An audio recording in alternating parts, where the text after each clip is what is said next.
insomniacs and tingle lovers. I hope everything's fine and that you're doing amazing. It's been 2 days since my last video came out, and if you didn't see it, I highly recommend you to watch it. I think it turned out quite nice. This time I wanted to do an ice/cold/winter themed ASMR. So I ended up making a video fully dedicated to Cryo Triggers, which is also the title. ASMR Cryo Spa Triggers, to be precise. I thought it's a cool title. And I am also really pleased with how the video turned out, and I'm glad that it also has been received quite well so far. I got some super nice and lovely feedback from you guys. Thank you so much for that. You're always so kind and supportive, and I can't appreciate it enough. It's great that it gets some recognition, not only because I like the end result, also because I've put a lot of time and effort into it. Especially the part with the dry eyes was a little challenging. My studio is rather small, as you know, and I have to keep all its windows and doors shut to ensure a good and clean sound quality. The problem is that dry ice produces carbon dioxide as it dissolves, so I always had to take a break in between to open the windows for a few minutes. Otherwise, it would have been too dangerous. Also, that stuff is minus 94 degrees Fahrenheit or minus 70 degrees Celsius cold, so you really shouldn't touch that stuff with your bare hands to avoid freezer burn. I used some gloves, of course, but I took them off for the scenes and held the dry ice in different glasses, which really got very cold after a while. It always dissolved quite quickly in the glasses, so I had to run back and forth to get new dry ice from the balcony where I stored it. I didn't want to have the box in my apartment. In another scene, I had a full tub or container full of dry ice and placed Alex, our binaural buddy, in the middle of that. So I made Alex waterproof, poured a bucket of warm water into the container, and threw a handful of these dry ice nuggets into that. The effect turned out really great, but again, I had to stop recording to open the window every 2 minutes or so.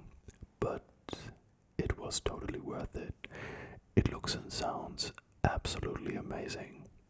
Although I had to bring the volume and intensity down for the video, initially it really was way too loud with its bubbling and rushing. I also did some scenes with regular ice cubes in these nice and uniquely shaped cognac glasses that I found. What you actually don't know is that they're fake. They're made out of plastic. However, I think they look and sound quite convincing. I bought them because I initially wanted to do another scene with a container. A nice bath in ice cubes for Alex this time, and I thought real ice would have melted way too quickly. Well, the only problem was that the fake ice cubes sounded really horrible in that container, and it would have been impossible to fix it in post. Very unpleasant, so I ditched the idea. I also got some interesting, I don't know how to call it, water-filled balls. You're supposed to use them for the eyes when you're puffy in the morning. I think they make a really nice sound, very unique, and they feel actually quite cool. I'll use them next time when I had a short night. I'll let you know if it works, okay? I also bought this creepy cooling mask that I may be gonna try out at some point in the future as well. We'll see. It made some nice sticky sounds. Another new trigger that turned out really great, I think, was the giant bottle. It is actually a vase, and I have it in my living room for quite a while. It's absolutely useless, but it looks nice and I always wanted to do a video with it. The only problem is that it's closed at the bottom. I had to do a little montage here. So Alex wasn't actually in the bottle, as you can see, so I had to be very careful not to tap in certain areas to make the illusion work. I hung another and smaller mic in the bottle and recorded the tapping on each side. Then I removed the bottle, placed the mic at the exact same position to have consistent lighting, and then I composed it in post.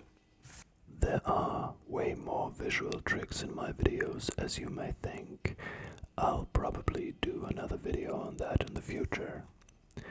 Besides that, probably half of the video or more consists of this split screen effect, which of course takes twice as long to record, as well as even longer to edit it all together. But the binaural effect is really great this way. As always, after releasing a video, Sweet Insomniacs and Tingle Lovers, I have no idea what to do next. Someone in the comments suggested Pyro ASMR. I kinda like the idea, but I'm not sure which triggers I could possibly use for that. Maybe sparklers, or matches, or a fireplace. I had that already though, so maybe I do something entirely different. Do you have a cool idea? I'm always interested in your suggestions, and I always get a lot of inspiration from it. I'm also gonna make a poll on that. Okay, Sweet Insomniacs and Tingle Lovers, that's it for our little behind the scenes / making of video. I hope you enjoyed it a little. See you next time.